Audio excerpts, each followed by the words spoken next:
유신 시절에 YS 대통령이 군부 독재에 맞서다가 국회의원직을 상실하게 됩니다.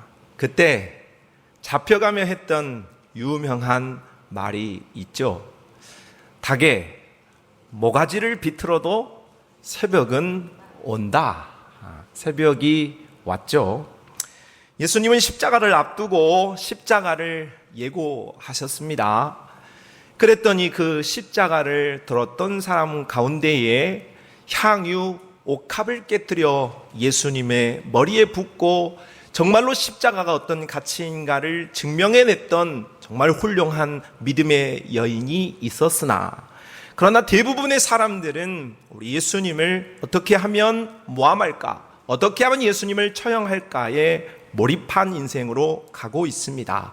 제자들마저도 십자가를 코앞에 두고 있는 예수님이 정말 십자가를 질까? 십자가를 지지는 않았으면 좋겠다 하는 마음으로 살고 있습니다. 심지어 12 가운데 하나인 가룟 유다는 마귀에게 틈을 보이게 되어지므로 그가 은 30을 받고 대제사장 세력에게 예수님을 팔아넘기는 그런 일을 위하여서 기회를 엿보면서 여차하면 예수님을 그들에게 넘겨줄 괴계를 꾸미고 있습니다.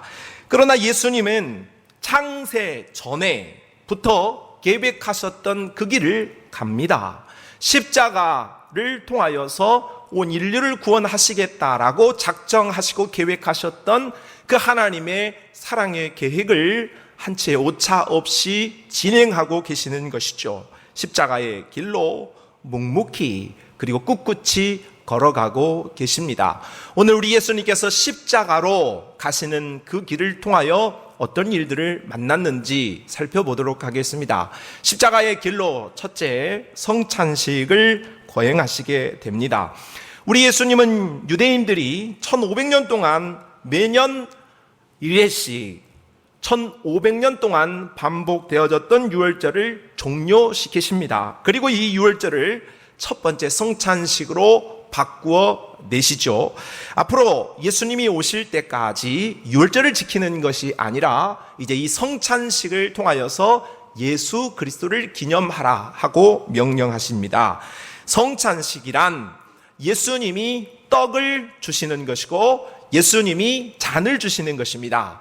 떡이란 바로 예수님의 살이요, 또 잔이란 예수님의 피를 상징한다고 보겠습니다. 오늘 28절 말씀에 이런 중요한 말씀이 있죠. 이것은 죄 사함을 얻게 하려고 많은 사람을 위하여 흘리는 바 나의 피 곧 언약의 피니라. 우리는 예수님이 주시는 잔을 마셔야만 죄 사함과 구원을 얻을 수 있습니다. 예수님이 흘리신 십자가의 피를 믿음으로 받고 믿어야만 구원과 생명을 얻을 수 있죠. 로마에 가면 우리는 로마 법을 따라야 하는 것입니다. 요즘 이제 코로나도 풀리고 해서 점점 해외 여행도 자유로워지는 상황으로 가고 있습니다. 우리나라 사람들이 잘 가는 동남아 국가 중에 태국이라는 나라가 있는데, 태국에 가게 되어지면 꼭 주의해야 할 점이 하나 있습니다. 그것은 태국에는 국왕이 있게 되어지는데 그 국왕에 대해서 험담을 하면 안 됩니다. 그 국왕을 욕하는 것이 발각이 되어지면 즉시 체포되어지게 되고 외국인이라도 할지라도 큰 처벌을 받게 되어지는 것입니다. 우리나라는 왕정이 아니죠. 왕이 없습니다. 그래서 무슨 왕을 뒤에서 이야기했다고 해서 험담을 했다고 해서 처벌을 받는다 하는 것이 우리의 상식으로는 잘 이해가 되지 않습니다. 그러나 내가 이해되지 않는다고 해서 그 나라에 가서 그 나라의 법을 따르지 않으면 내가 처벌을 피할 수 없게 되어지는 것이죠. 이 세상 어디라고 할지라도 법이 있고 사람은 그 법 아래에 있습니다. 법의 통치를 받고 법에 구속이 되어지는 것이죠. 이와 같이 영적인 세계에도 영적인 법칙이 있는 것입니다. 나는 영혼이 있는지도 모르겠는데요, 나는 영혼의 세계를 믿지 않는데요, 상관없습니다. 내가 인정하든 인정하지 않든 그것이 중요한 것이 아니라 사실이 있는 것입니다. 영이 있고 영의 세계가 있다. 그래서 이러한 영적인 세계에도 영적인 법이 존재하는 것입니다. 자, 그렇다면 이 영적인 세계의 법은 무엇이냐? 그것은 이 영의 모든 세계를 하나님이 창조하셨다는 것입니다. 여호와 하나님이 온 우주 만물 세계를 창조하셨다. 그리고 다스리신다.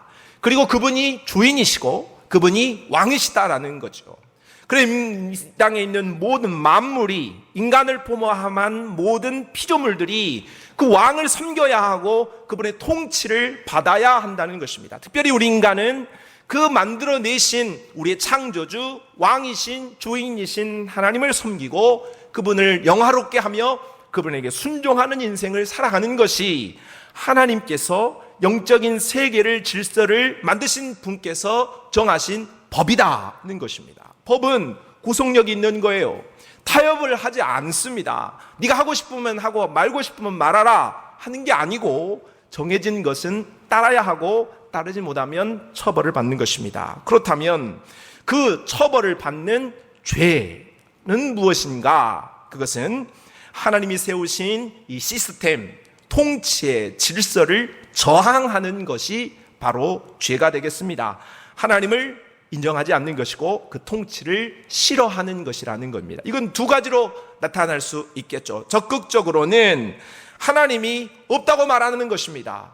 야, 무슨 세계에 하나님이 계시냐? 하나님이 무슨 세계를 지었느냐? 그분이 무슨 왕이냐? 하고 하나님을 대항하는 것입니다. 그리고 그분의 통치를 담은, 내용을 담은 하나님의 말씀인 성경도 부인하는 것이고, 또 십자가와 예수를 모독하는 삶이 적극적으로 하나님을 향한 법을 거스리는 삶이라고 볼 수 있겠습니다. 소극적으로는 하나님을 무시합니다. 뭐 하나님이 있든 없든 상관없다는 것이죠. 그래서 내 법대로 사는 것입니다. 내가 하고 싶은 대로 살고, 내가 느끼고, 내가 생각하는 대로 노력과 철학으로 살아가는 것입니다. 세상에서는 의인이 될 수 있고 선인도 될 수 있습니다. 열심히 살아가는 그런 사람도 될 수 있습니다. 그러나 하나님과 관계없는 인생을 살고 있기 때문에 이 또한 죄에 속한 사람이다 할 수 있겠습니다. 그래서 이러한 영적인 법, 질서를 따르지 않는 죄를 지은 사람의 결과는 어떻게 되어지는가? 그에 대한 죄에 대한 처벌과 형벌은 무엇이냐?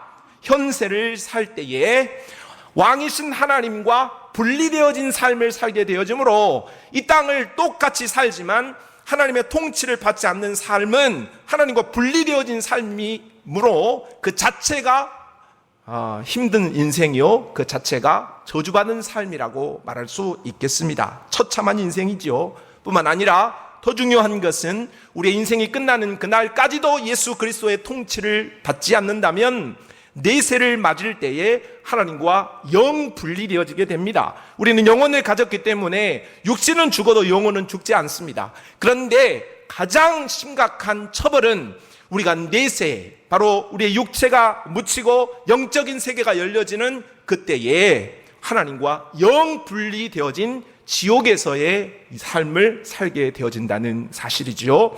그래서 지옥에서 소금이 불에 튀는 것과 같은 고통 속에서 영영 살게 되어지는 형벌을 얻게 되어지는 것입니다. 죄의 결과, 죄의 처벌, 분명하게 성경은 말씀하고 하나님은 영적인 법칙으로 우리에게 말씀하십니다. 그렇다면 우리가 이러한 죄에서, 이러한 형벌에서 자유를 얻을 수 있는 방법이 있겠는가? 오늘 우리 예수님께서 성찬식을 거행하시면서 하신 말씀이 바로 그 처벌을 면할 수 있는 기회, 단 유일한 방법을 제시하고 있는 것입니다. 다시 한번 28절의 말씀을 우리 한번 읽어보도록 합시다. 시작.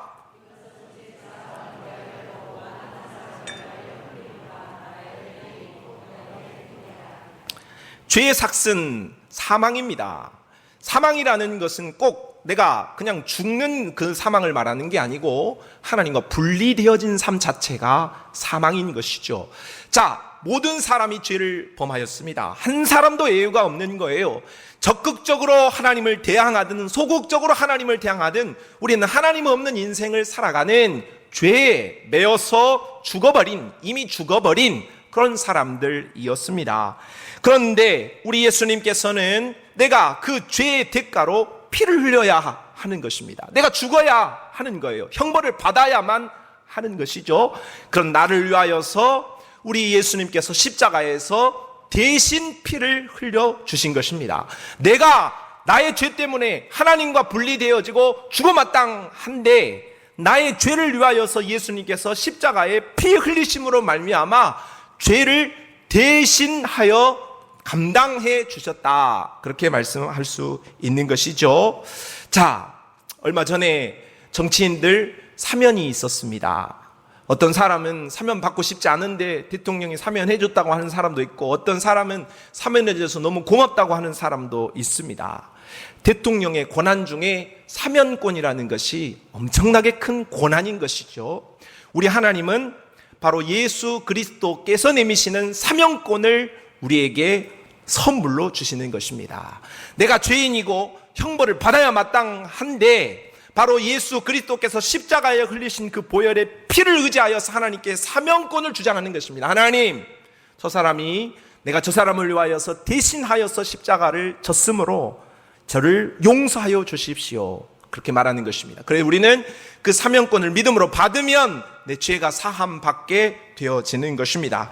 그러면 현세에서 그 죄로 말미암아 씻음을 받고 죄 사함을 받게 되어진 자는 바로 하나님과 연합되어지는 역사, 막힌 담이 허물어지는 역사, 우리 하나님이 내주하는 역사로 하나님과 동행하는 복을 얻게 되어지는 줄로 믿습니다. 뿐만 아니라 내세의 삶이 열리게 되어질 때에 우리는 천국에서 하나님과 분리되어지는 것이 아니라 우리의 영원한 안식의 주인이 되시고 우리의 영원한 모든 것의 공급자가 되신 하나님으로부터 부족함이 없는 공급을 받고 그분의 사랑 안에서 영생을 누릴 수 있게 되어지는 것입니다.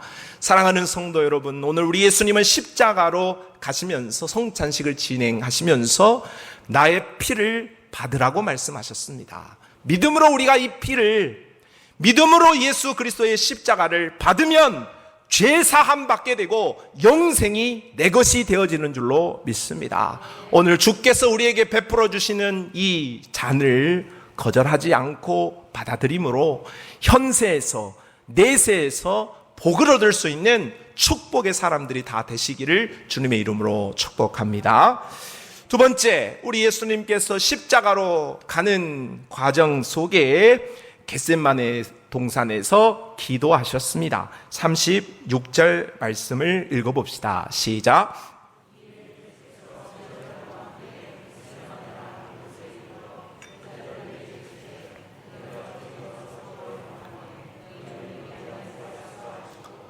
예수님은 사역 시작하시면서 40일 금식 기도하셨습니다. 그리고 12명의 핵심 제자, 사도로 부름을 입어야 할 자들을 선발하시는 과정에도 밤을 새워 기도하셨죠. 500여의 기적을 이루시기에 앞서 하나님 앞에 감사 기도하셨습니다. 죽은 나사로를 살리시기 위하여도 우리 예수님께서는 기도하셨죠. 뿐만 아니라 오늘 우리 예수님은 겟세마네 동산이라는 바로 이제 잡히시기 바로 직전인 십자가를 앞둔 상황에서 우리 예수님은 기도하십니다.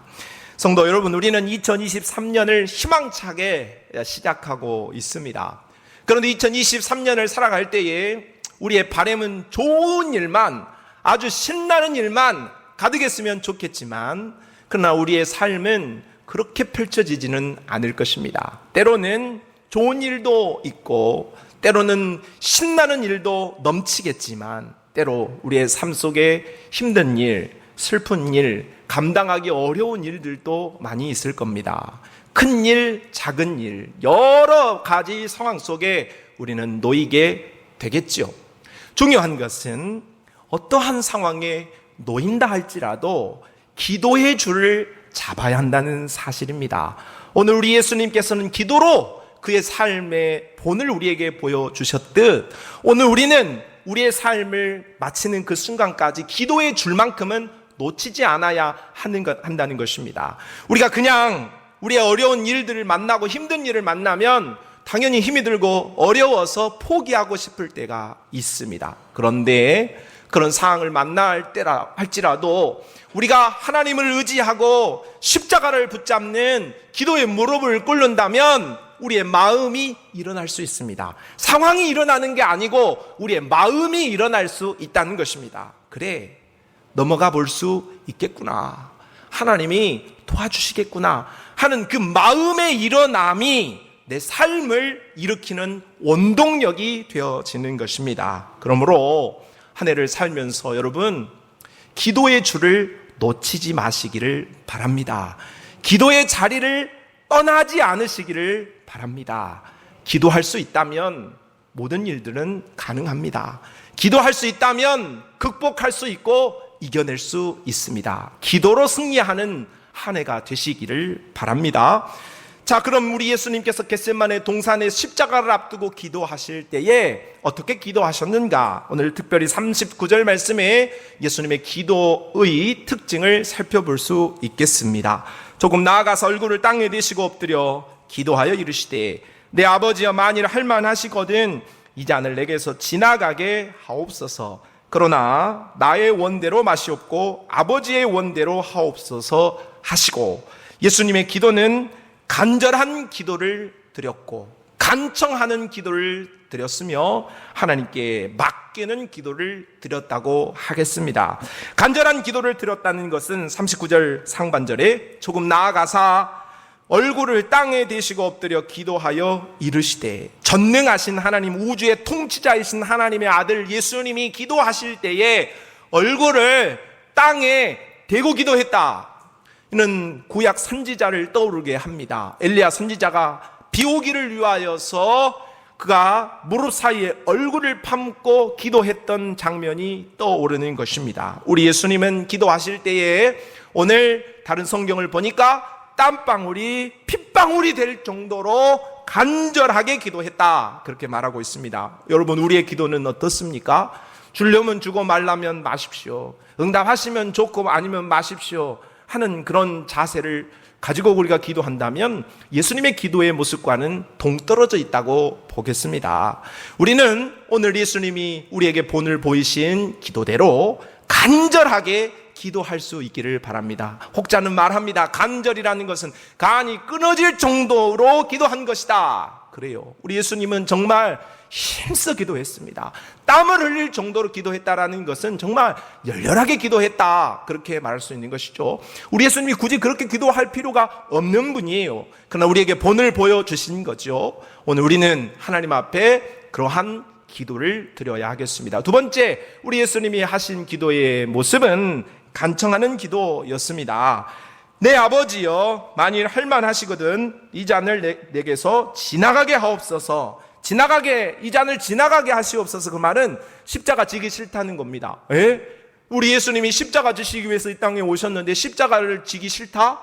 참 우리에게 생각할 때는 너무너무 당황스러운 그런 내용의 기도라고도 생각할 수 있겠지만, 그만큼 우리 예수님께서는 완전한 인성을 가지신 분이셨기 때문에 바로 그 십자가의 고통과 고민이 너무너무 컸기에 3번이나 반복하여서 간청했다, 그렇게 기도했다라고 볼 수 있겠습니다. 친구에게 밤늦게 찾아가서 무엇인가를 요구하게 되어지면 친구여서 그 부탁을 들어주는 것이 아니고 밤늦게 정말로 도대체 무슨 얼마나 크고 중요한 일이 있어서, 급한 일이 있어서 밤늦게 잠도 못 자게 찾아와서 구하나 하고 그 응답을 들어준다는 것입니다. 누가복음 11장 9절로 10절 말씀에, 내가 또 너희에게 이르노니 구하라 그러면 너희에게 주실 것이요, 찾으라 그러면 찾아낼 것이요, 문을 두드리라 그러면 너희에게 열릴 것이니. 이에 말하는 3가지, 우리 예수님께서 가르쳐 주셨던 3가지, 구하라, 찾으라, 두드리라, 다르게도 해석을 할 수 있지만 같은 말이에요. 똑같은 말입니다. 오늘 우리 예수님께서 십자가를 앞두고 3번 나에게 이 잔을 옮겨달라고 기도했던 그 모습이신데, 그에 앞서서 우리 예수님께서는 기도할 때에 간청하여 기도할 것에 대해서 먼저 말씀하신 거예요. 구하라, 찾으라, 문을 두드리라, 간청하라는 것입니다. 여러분이 하나님 앞에 응답을 받아야 할 만한 중요한 기도의 제목은 없습니까? 하나님께서 나의 소원을 꼭 들어주셨으면 하는 소원은 없습니까? 하나님 아버지 앞에 당당하게 찾고 구하시기를 바랍니다. 당당하게 찾고 구하시기를 바랍니다. 저는 하나님께 때로는 뻔뻔한 그런 기도를 드립니다. 하나님, 안 해주시려면 안 해주셔도 됩니다. 그러나 나는 하나님 당신의 아들입니다. 그러니 내가 하나님 앞에 원하는 것을 들어주셨으면 좋겠습니다. 여러분, 자녀가 너무나도 당당하게 말하면 집니까 이깁니까? 어이가 없어서 들어주는 경우도 있습니다. 간절하게 원하고 간절하게 청하면 들어주는 것입니다. 우리 예수님께서 그렇게 기도했고 우리에게 그렇게 기도하라고 가르쳐주고 있는 것입니다. 너무 부끄러워 마십시오. 내가 구하는 것이 혹 정욕적이고 하나님의 뜻에 맞지 않다면 하나님께서는 그것을 알아서 거절하시게 할 겁니다. 그러니 우리는 두려워하지 말고 당당하게 하나님 앞에 구하고 또 구하시기를 바랍니다. 특별히 여러분이 새해에 3가지 기도의 제목을 써서 제출을 하시고 또 가지고도 계실 거라고 생각합니다.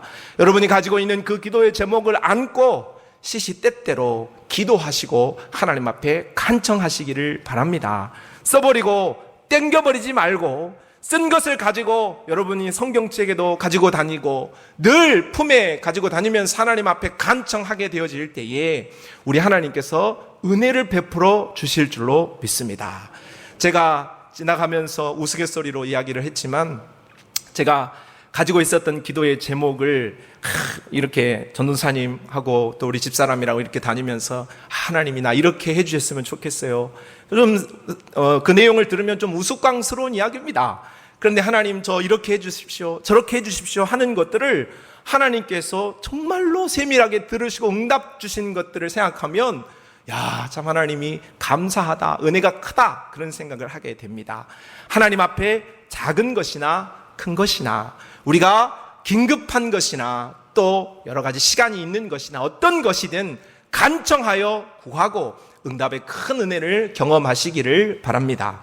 3번째, 우리 예수님이 하신 기도는 맡기는 기도를 합니다. 그러나 나의 원대로 마시옵고 아버지의 원대로 하옵소서 하시고, 예수님은 자신이 원하는 바를 3번이나 반복해서 간구하셨음에도 불구하고 그러나 마지막 내용은 아버지의 원대로 되기를 원합니다. 나의 원이 아니라 아버지의 원대로 되기를 원합니다. 이것은 하나님 앞에 결과를 맡기는 기도가 되겠습니다. 내가 원하는 것을 구해야 돼요. 내가 원하는 것을 구하지도 않고 아이고 하나님 알아서 하시겠지 그러면서 기도를 안 하는 것은 믿음이 아닙니다. 내가 원하는 바를 기도하십시오. 그러나 그러면서도 우리의 태도와 자세는 내 뜻대로 마시고 아버지의 뜻대로 되기를 원합니다. 그 말의 의미는 바로 하나님의 뜻이 내가 구하고 내가 생각하는 뜻보다 더 옳다라는 그런 믿음이 전제되어 있는 것이죠. 그래요. 내가 생각하는 것보다, 내가 계획하는 것보다, 내가 구하는 것보다 하나님은 더 좋은 것을 나에게 주시는 분이시기 때문에 우리가 기도할 때에 하나님께 모든 결과를 맡기는 기도를 드릴 때에 우리 하나님께서 우리에게 가장 좋은 방법으로, 가장 좋은 시간에, 가장 적절한 상황으로 응답을 베풀어 주실 줄로 믿습니다. 기도하는 제가 가지고 있는 확신 가운데 한 가지는 무엇이냐? 아무리 지나가면서 이야기하는 이야기라 할지라도, 아무리 작은 기도라고 할지라도 우리 하나님, 내가 기도할 때에 응답을 주시되 100% 응답을 준다. 저는 그런 믿음을 가지고 있습니다. 따라합시다. 하나님은 나에게 100% 응답을 주십니다. 제가 늘 말씀을 드리지만 하나님이 99% 응답을 주신다고 한다면 기도할 필요가 없어요. 하나님이 신실하지 않잖아요. 내가 기도하는데 왜 하나님 기도하라고 말씀하셔놓고 기도할 때 응답을 안 해주신다면 의심이 생길 거 아니에요. 야, 하나님께 기도했는데 기도 응답 안 해주는 거 아니야? 이런 생각이 들 거 아니겠어요? 그러나 하나님은 내가 기도하면 100% 응답을 줍니다. 그것이 예스이든 그것이 노이든 그것이 웨이트, 기다리라는 것이든 어찌됐든 하나님 나에게 반드시 응답을 주신다. 그런 확신을 가지고 우리가 기도하면 우리 하나님의 놀라우신 은혜와 응답들을 경험하게 되어질 줄로 믿습니다. 23년 한 해 기도의 줄 놓치지 마시기를 바라고 기도의 응답의 역사가 풍성하게 나타나기를 주님의 이름으로 축복합니다. 마지막 세 번째 십자가로 가시며 우리 예수님은 공회로 잡혀 가십니다. 예수님의 기도가 마치자 가룟 유다 예수님을 팔려고 엿보고 기회를 보고 있다가 예수님을 이제 대제사장 세력에게 넘겨주게 됩니다. 대제사장 세력들과 또 군인들이 검과 몽치를 들고 예수님을 잡으려고 옵니다. 이 세상에서 가장 잔인하고 더러운 키스, 바로 가룟 유다가 예수님을 팔아넘기면서 군호로 이가 예수다라는 것을 알려주기 위해서 한 가장 가증한 키스를 날리게 되어집니다. 자, 베드로는 이러한 예수님이 잡히시는 모습을 보며 울분에 차고 억울한 나머지 자신의 검을 빼서 대제사장의 종인 말고의 귀를 떨어뜨리게 되지요. 그러나 우리 예수님께서는 그러한 모습을 보면서 이마저도 참으라 하는 말씀과 더불어 오늘 52절에 이런 말씀을 해 주셨습니다. 이에 예수께서 이르시되 내 칼을 도로 칼집에 꽂으라. 칼을 가지는 자는 다 칼로 망하느니라. 자, 우리 예수님은 지금 당장이라도 베드로의 칼 정도가 문제가 아니고 12군단입니다. 로마의 12군단도 무섭거니와 천사 12군단을 동원할 수 있다는 것은 이건 뭐 그냥 다 쓸어버리겠다는 거죠. 아무것도 아니라는 것입니다. 그러나 내가 그럴 힘이 있으나 나는 그렇게 하지 않는다. 칼로 일어나면 칼로 망하는 것이다 하시는 말씀과 더불어 칼 사용하는 것이 아니라 십자가로 가겠다 말하고 있습니다. 내가 나를 잡으러 온 자들을 죽이고 이기는 것이 아니라 그들을 위해 군림하는 것이 아니라 죽겠다는 것입니다. 져주겠다는 거죠. 십자가로 내가 포기하는 길을 가겠다 말씀하신 것입니다. 왜요? 칼이 인류를 구원하는 것이 아니라 죽음과 저줌, 십자가가 인류를 구원할 것을 우리 예수님은 아셨기 때문인 것입니다. 그리스도인들은 오늘 우리 예수님에게 잘 배워야 합니다. 칼로, 무력으로, 싸움으로, 다툼으로 무엇인가를 이기는 것이 아니라 저줌을 통하여서, 십자가를 통하여서 승리할 수 있다라는 이 진리를 우리 그리스도인들은 꼭 기억해야 하는 것입니다. 그리스도인들은 이 땅을 살면서 잘 싸워야 하는데 그 싸움의 대상이 누구인가를 분명하게 알고 싸워야 한다는 거죠. 에베소서 6장 12절 말씀을 읽어봅시다. 시작.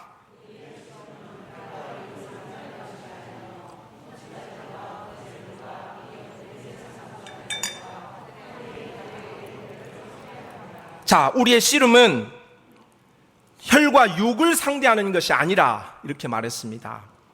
혹 내가 지금 싸우려고 하는 대상 또는 내가 미워하고 시기하는 질투의 대상, 혹 나와 시비가 붙는 대상이 오늘 나와 함께 신앙생활을 하는 사람이라고 한다면, 또는 나와 함께 삶을 살고 있는 내 가족이라고 한다면 마귀에게 속고 있는 것입니다.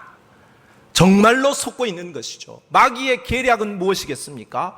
자중질환을 일으켜서 하나님의 나라가 파괴되는 것 아니겠습니까? 그럼 내가 마귀와 싸우고 악한 영과 싸우고 이 어둠의 권세자들과 싸워야 하는데 싸움의 대상이 그들인데 그들과 싸우는 것이 아니라 함께 하나님의 군사된 내부적인 분열을 일으키고 있다면 심각한 죄를 짓고 있는, 심각한 영적인 상태에 있는 것임을 자각해야 하는 것입니다. 마귀는 늘 오늘 우리에게 우리 자신과 우리 주변에 있는 사람들과의 마찰을 통하여서 진짜 싸움을 싸우지 못하도록 우리를 미혹하고 있다는 것을 기억해야 하겠습니다. 우리의 싸움의 대상은 혈과 육이 아닙니다. 더더욱 우리끼리 싸우는 것은 너무나도 어리석은 일이라고 말할 수 있겠습니다. 우리의 싸움의 대상은 마귀요, 사탄이요, 어둠의 권세, 이 세상 권세를 잡은 자임을 깨닫고 우리가 나아가야 하겠습니다. 뿐만 아니라 우리의 싸움의 방법은 싸워 이기는 것이 아닙니다. 목소리를 높이고 내 주장을 하고 내 논리를 펴면서 다른 사람을 굴복시키는 것이 내가 이기는 것이 아니라는 거예요. 그건 세상 사람들이 하는 것이, 그건 육적인 사람들이 하는 것입니다. 그러면 하나님의 방법, 무엇입니까? 져주는 것입니다. 예수님이 져주셨기 때문에 이긴 거예요. 예수님이 십자가로 갔기 때문에 승리하고 구원할 수 있었던 것입니다. 지지 말고 이기시기를 바랍니다. 져주시기를 바랍니다. 진짜 실력자는 이겨먹은 사람이 아니라 져주는 사람이 정말 무서운 사람이고 상급을 얻을 수 있는 사람임을 기억할 수 있기를 바랍니다. 오늘 우리는 예수님께서 우리의 인류를 구원하시기 위하여서 십자가의 길로 가시는 그런 모습을 살펴보았습니다. 십자가의 길로 가시며 성찬식을 거행하셨고 또 겟세마네 동산에서 기도하셨으며 이제 대제사장 세력들에게 잡혀 공회로 넘겨지셨습니다. 오늘 우리는 2023년을 살아가면서 우리 예수님께서 십자가의 길을 묵묵히 걸어갔던 것을 기억합시다. YS도 정치인도 그가 말하기를 오늘 당모가지를 비틀어도 새벽은 온다라는 각오를 가지고 인생을 달렸습니다. 우리 그리스도인들은 십자가를 따라서 그보다 더한 각오와 자세를 가지고 십자가의 한 길을 우리에게 주어진 십자가, 내게 주어진 십자가의 한 길을, 사명의 길을 포기하지 않고 달려갈 수 있기를 바랍니다. 전후 좌우 돌아보면서 낙심하고 뒤로 곧 빠지고 돌아서는 그런 믿음이 아니라 나를 부르신 그 부름의 상을 향하여서, 표대를 향하여서 믿음으로 2023년에 승리하는 역사가 일어나기를 바랍니다. 남자답게 강건하게 서서 우리의 싸움의 대상이 사람이 아닌 마귀, 사단인 것을 알고 하나님의 지혜와 성령으로 충만하여서 이기는 역사, 승리하는 역사, 성령으로 충만한 역사가 여러분의 삶 속에 가득할 수 있기를 주님의 이름으로 축복합니다.